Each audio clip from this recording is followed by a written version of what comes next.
ก็ตอนนี้ยังบ่ได้น้องยังบ่ได้เอากันบ่ได้บ่ได้ลมกันเอาก็ล้มกันนี่แล้วให้ยังสิถ้าล้มไปอีกถ้าลมกันไปอีกเป็นอาทิตย์พุ่นนึงฮะเป็นอาทิตย์พุ่นแรกจึงเอาได้เป็นอาทิตย์ละยารู้แล้วชายาชัดเขากันว่ามื้ออื่นมื้อฮื้อให้เมื่อมาฮู้จักปานนี้อาทิตย์อีกเลยได้เบาแหล่เห็นบ่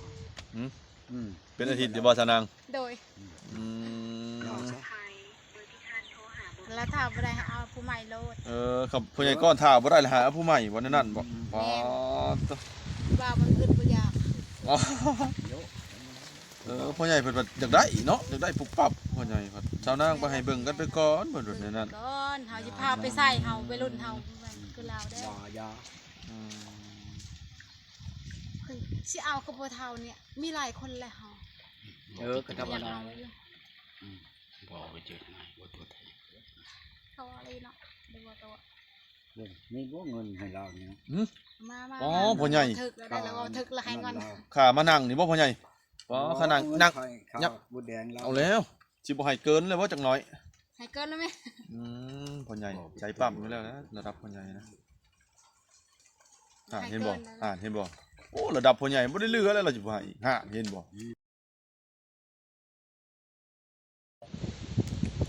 กราบสบายดีหรือว่าสวัสดี FC หมดชูหมองชูบอนเด้อ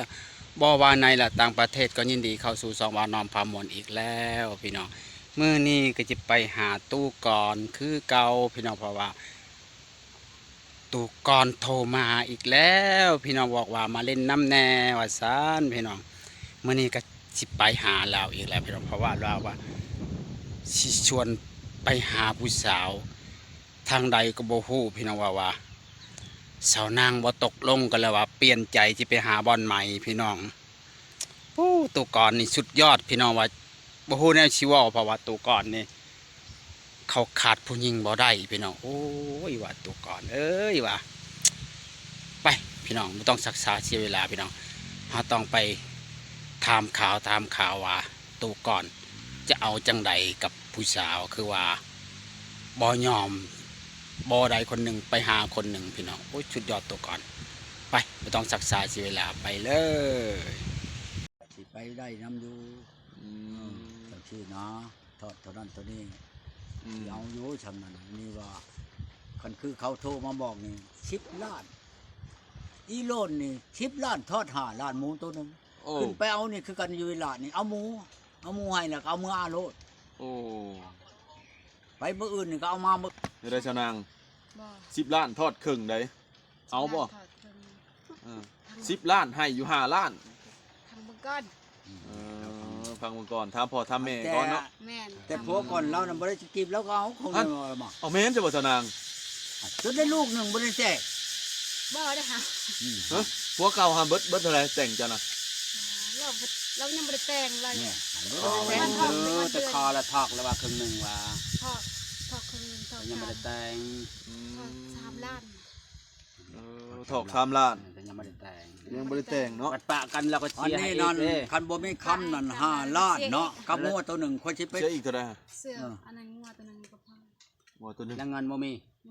เสียแต่งัวตัวนึงเสียให้จ่าตอนปะได้ตอนเลิกกันน่ะแม่นงัวตัวนึงเงิน3 ล้านบ่มีเงินนั้นก่อนถอกไปก่อนรวมกันเบิดเนาะโอ้ตะกี้เนาะไปเห็นกันอยู่ใช่เจ้านางเห็นในโทรศัพท์เฟซคนอยู่บ้านใดนะอยู่บ้านกุกแรงบ้านไก่บ้านรันโอ้เขามาหวังหลอกเนาะชาวนางเนาะโอ้คนเฮามาลอกแต่เขาก็แบบเขาบ่มีคนบ่มีแบบคนกินยามานะแบบคนลิ้นยาเสพติดเนาะโอ้ติดยาเสพติดหน่อยเนาะเขาติดแล้วเขาก็ไปเลยแบบเขาบ่เมื่อยอยู่นำไปบ่มาเลยแม่นเขาติดหมู่เขานะอยู่พุ่นนั่นบ่ดีครับบ่ฮู้จักไผน่ะติดหมู่อยู่พุ่นแล้วก็เที่ยวไปเที่ยวมาแล้วก็ย่างเอาตัดธงแล้วบ่ได้มีรถแล้วตัดธงย่างมาว้าวเดี๋ยวนี้เห็นเราอยู่บ่เดี๋ยวนี้แล้วก็อยู่บ้านบ่ได้เห็นกันเราอยู่บ้านข่อยสิเว้าถูกเจ้าพังคันว่าชำนั้นเจ้าเอาแล้วข่อยสิหามื้อหายามแล้วข่อยสิเอาอ้ายน้องเขาไปขอข่อยบ่เว้าหลายได้คันว่าตกลงบ่ได้ล่ะ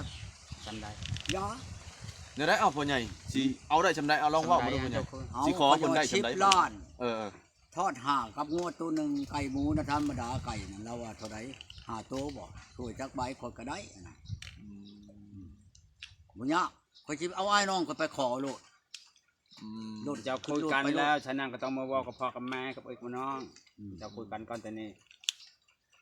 แล้วแต่ แสดงว่าพ่อใหญ่นี่ เอาจำนายฮู้จักจำนี้แหละหาฉะนั้นก็เมื่ออบรมทั้ง พ่อใหญ่เพิ่นว่าเงิน10 ล้านงัวตัวหนึง อืม แล้วให้เจ้านางหาเมื่อถามพ่อถามแม่ก่อนว่าฮีดหาเป็นอะไรต้องถามฮีดเพิ่นอีกได้ ต้องทำให้เขา ฮี เป็น ด จัง เพิ่น ได๋ เฮ็ด มี อะ ห ไร ยังแน่ มีหยังแน่ ปะกันมีหยังแน่เอากันมีหยังแน่ มันต้องนั่น ฮีด เนาะ เขาต้องเป็นอะไรที่เราทำกันหลายอย่างอยู่ นั่ นะ นได้พ่อใหญ่เอ้ย ฮีดเราทำต้องมีระเบิดอีกได้ เนาะ แม่น ฮีด แล้ว ผู้ไทยนี่ก็ไล่คือกันอะไรแห้งหนักกว่าชาวหนังอีก ฮะ ฮีดผู้ไทยแห้งหนักกว่าชาวหนัง ฮีดผู้ไทยอะได นักเลยเป็นบางค บ่ น เลยจะได้มีเขาอยู่ บางคนก็นักบางคนก็ไม่นักหรือว่าเฮาก็แม่นหรือว่าเฮามักกันแล้วเฮาก็รู้ด้วยกันก็ได้ แปลว่ามันเป็นแต่บางบ้านบางคน มันมีแม่นมาบางบ้านมัน เมีย ก็ ผู้ เป็น ชายชามเมียเลยนะเคยเอา นั่น มันแล้วแต่ บ้าน ผู้ แม่ ง่าย นี่เจ้าว่าไผบ่เป็นผู้ไทยบ่ โอ้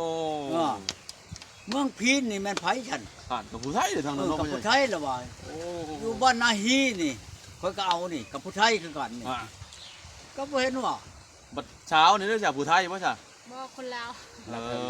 คนลาว แล้วเทิงนี่โอ้ยชาละวันมีแต่พวกตะโอยบ่แล้ว โอ้ ก็บ่เห็นว่า เออ แม่นเนาะ เจ้าอืมสาวเผาเราเทิงเพิ่นพี่น้องเอ้ยมีเราเทิงเราสูงเราลุ่ม สม เนาะ มุติว่าเดิน เอานี่ เด้อ เราลุ่มนะเฮานี่บ่แลนี่ คอยบ่แม่นว่า เราสูงเลยเนื้อพุ่นเรา บ่นาง โดย ค่อยบ่ได้แม่นว่าสิจ้อนใส่เจ้าได้เมื่อบ่แรงแล้วเจ้าถามพ่อเจ้าถามแม่เจ้าแหละมาให้ อันนี่แหละโทรมาชำนันได้ว่าฉันคันเอาบ่ได้ดอกชำเจ้าว่าบ่ได้ดอกเนาะในมื้ออื่นนี่มื้อฮื้อนี่มันค่อยขึ้นเชโปน โอ้แสดงว่าพ่อใหญ่นี่อยากฮู้คำตอบจากสาวนาง เอ ว่า อ เอาหรือบ่เอา ชำนั้นแหละค่อยสิบ่ไปค่อยสิไปขอเจ้า เขาบอกสาวนางเอาปุ๊บ พ่อแม่ พ่อใหญ่นี่สิบ่ไปเนื้อ บ่ไปเชโปนบ่แม่นค่อยไปอลินเด้อค่อยไปหาเมียเด้อค่อยไปเชโปนเขาโทรมาบอกก่อนอยู่บ้านนั้น เขาบอกสาวนางบ่เอาปุ๊บแล้วพ่อใหญ่ก็สิขึ้นแล้วนะเนาะพ่อใหญ่เนาะ จะบอก มื้อฮื้อก็ไปเลยบ่เขา แมลงนี่ก็โทรบอกว่าโอ้ยพ่อแม่ไม่เอาก็จะก็บอกพ่อแม่จะก็โทรบอกแล้ว โดย ค่อยบ่ได้เว้าเด้ค่อยก็สิ ไอ้เจ้าคุยกับเจ้าคน ใด ว่าทำนี่จะเอาได้บ่ มื้อจบวันงามแล้วค่อยสิไปขอแล้วบัดนี้ แม่นแล้ว เราให้ขอค่อยก็สิไปขอ แม่นแล้วขอแล้วพ่อใหญ่เอ้ย นั่นแหละจะบอกค่อยสิเอาอ่าน เอ้อ เอาอ้ายน้องค่อยไปบัดนี้ เอาไผแหน่ไปขอนะพ่อใหญ่ โยน้องข่อยก็มีอ้ายข่อยก็มีน้อง บ่เล่มันลืมแล้วบ่เล่บ่น้อมเด้อลืมแล้วบ่บัด แต่ นี้ ข่อยก็สิเอารถใหญ่รถไปนี่บ่แม่นสิรถจักรรถไปนี่ ไปเฮ็ดบทบันทึกยังบ่เล่ก็ เอาแล้วแล้ว บ่ แล้ว เล่ก็ได้ ครบถ้วนแล้วรถวิโก้น้องชายข่อยบ่ได้ไป แล้วมีวิโก้ มันจะเว้าเอ้าข่อยนี่บ่ความเดือน7ข่อยนั่นรถวิโก้นั่นหลวงลูกข่อยสิเอามาให้แล้ว อ่า เพราะเป็นนั้นเพียงก็ขี่รถข่อยบ่นั่น อ๋อขับเองเหรอบ่พ่อใหญ่ เอ้า ชาวนางขับให้ก็ได้ เป็ด เนาะ มีข่อยก็มีข่อยขับรถตะกี้รถอัน มันรถคอยรถเข้า ข่อยแก่ บ่เป็นดอกคอย แกนไม่มาถอกอยู่ในอันลักชีตะกี้กับบักอุ้มนี่บักอุ้มจนได้เมียอยู่บ้านม่วงไข่ชาวหนูนี่เด้นี่อยู่บ้านน้อยนี่แม่แง่นี่ก็ได้เมียย้อนขับรถแกไม่แหละ โอ้โอ้ อันตามหมอกผู้แทนหมอกนั่นครับ ของเราไม่ดูไม่แดงที่ว่าบอกล้ำชำกว่าพูดกว่านี่เอาขึ้นรถมาแก่มาถิ่มอยู่แน่นั่นโปไม่เราอยู่ลักชีอยู่นี่โอ้ยรถคนได้ฮอตแปกมีที่ว่าเพียงอันหักจัก บ่เป็นไงนักขมีรถเนี่ยมันบ่มีทางมันเข้ามานี่ใช้ทางเข้าได้บ่จะเข้าในใช้รถฮะ เพื่อนน้องชายคอยป้าอยู่พุ่นไป เนี่ยว่าจะเข้ามาไปปะอยู่พุ่นแต่ย่างมาจะได้เฮ็ดทางใหม่แล้วก็ได้รถนี่เนาะ น้องชายคอยมันเอามาป้ามาหอนาพี่สิ เออ ป้าอยู่6 โมงทั้งเบางนี้ก็คันว่ามันนั่นลูกคอยมาเนี่ยคอยก็ตกลงแล้วคอยไปเช็ดเมียนนี่ โอ้ ย้ำแรกย้ำผลคอยกับบแลนป้าไม่นี่ ได้ครับ แล่นขึ้นเมืองนองไปเลย ไปอีหลีเลย บ่ได้มัน คัน ขับ ได้มานี่คอยไปอีหลีได้ ไปแล้วนะพ่อใหญ่ บ่ได้เว้า บ่อึดด เล อก ย คนขับ แต่บ่ได้เมียคอยก็ยังสิไป อืม ลูกคอยว่า ได้เมียก็ไปบ่ได้เมียก็ไปแล้วคนไปเนาะต้องไปหาหมอนเนาะ เอาแล้วไปม่วนไปตามใจคอยบ่ได้วุ่นวายคอยจังว่าจะมื้ออื่นนี่ให้คอยฮู้จักเด้อหน่อมเด้อ เลย คอยบอกลูกบอก ให้เรามาคุยแมลงนี่ แมลงเลย แมลงเลยนะได้ฮู้ข่าวเลยโทรบอกเจ้า ได้ยินบ่สาวนาง โดย โทรจะมาถามว่า มื้อนี่คอยไปขอก็มีได้ คันว่าตกลงกันแล้วกับพ่อแม่ว่าซำนี้ก็ให้ โทรคุยกันให้เจ้าคุยกับพ่อแม่เขาก็ได้ อืม จะเว้าเองเฮาก็บ่เป็นเนาะ บ่ส คัน นาน ว่าเขาตกลงแล้วก็ บ่ได้แล้วพ่อแม่เจ้าว่าบ่ได้แล้วเมื่อคืนนี่มันเมื่อค่อยไปโลด อืม แต่บ่มีไผคนก็ไปนี่ไปวิระนี่ก่อนไปหาหมอหลายนี่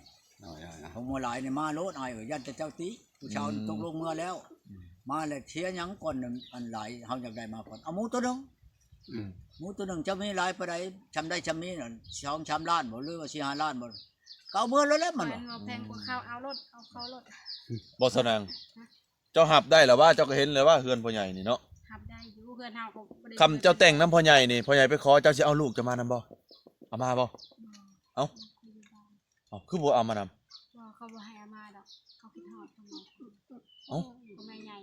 เขาอยู่กันช่องคนหนึงกันเอา เอา มาให้แย่ไข่มดแดงตัวทงนาแล้ว เขาเนาะเขาแพงเขาบ่ให้มาเด้อ โอ้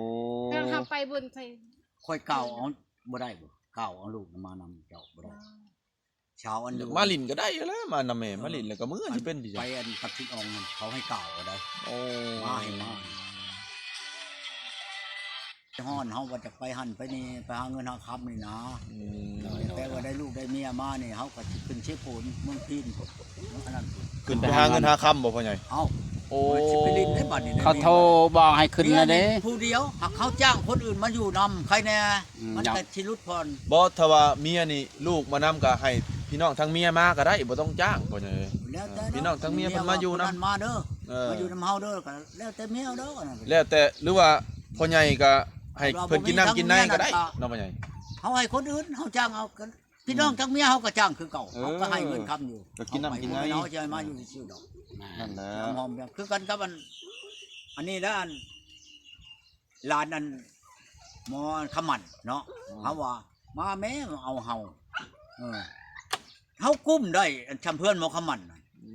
มันหลานอันผู้ชายน่ะก็เอาเมียมาเฮือนเห็นแล้วบ่ โอ้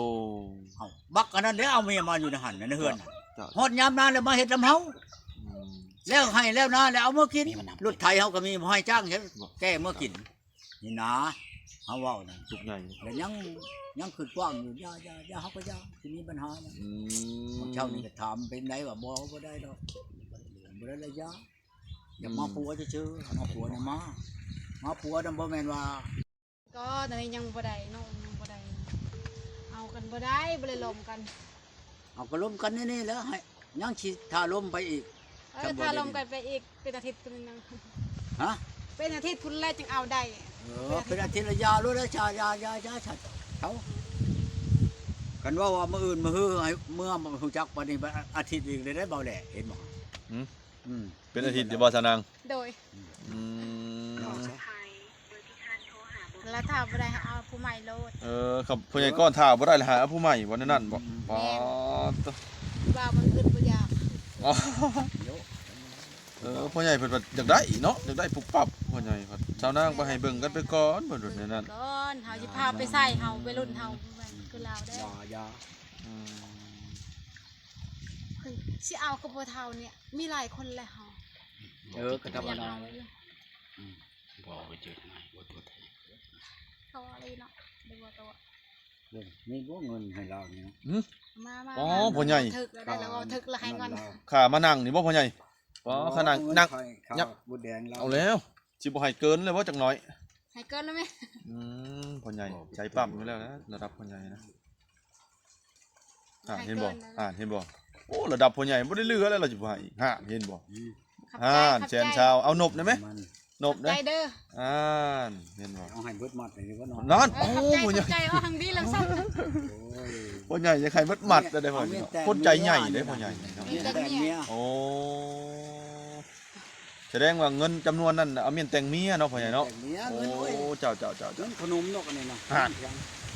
ยังเป็นเงินขนมอยู่บ่พ่อใหญ่ โอ้ยฮัลโหลกันเนาะ